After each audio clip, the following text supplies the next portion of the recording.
Hi, it's August 5th, 2025. I'm your friendly neighborhood suspense novelist and vocab menace, Robert Chaz Jute. Before we get into today's fascinating vocabulary words, trust me on this, I have an important announcement. She who must be obeyed, my wife, made Rice Krispie squares, but she didn't use marshmallows. She used Mars bars. And, oh my God, have you tried it? You've got to try it. Rice Krispie squares made with Mars bars are better than anything some fancy confection a pastry chef could concoct. When I think of Mars bars, I'm always reminded of the king of horror, Stephen King, getting hit by a van in June of 1999. I should probably explain that. King later joked that it was like being run over by a character from one of his own novels. When the driver was interviewed, he said something like, "I was up to the store for some Mars's bars.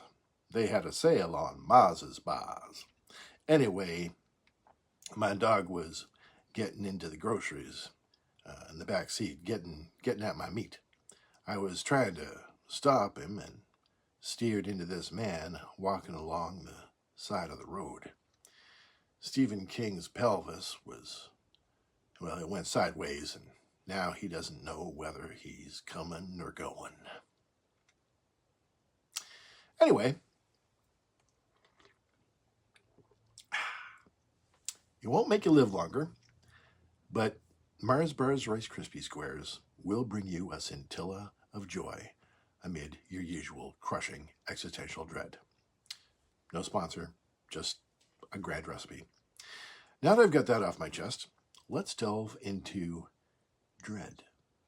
More specifically today, we shall delve into an interesting question. What do you fear? And what do you call it? There are plenty of rational fears, but phobias are considered irrational fears. You are probably already familiar with common phobias. Acrophobia, fear of heights. Claustrophobia, fear of enclosed spaces. Agoraphobia, fear of going outside. Yeah, that last one I really relate to best.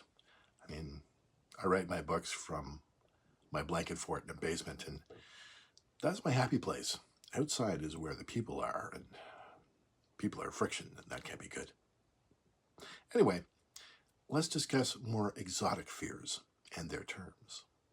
Globophobia, the fear of balloons. So, avoid children's parties, I guess. Omphalophobia, that's a weird one. It's the fear of belly buttons. They must avoid mirrors. I once knew someone who was afraid of mirrors. To them, a mirror symbolized death. If you are terrified of mirrors, you suffer from isoptrophobia. Taphophobia is the fear of being buried alive.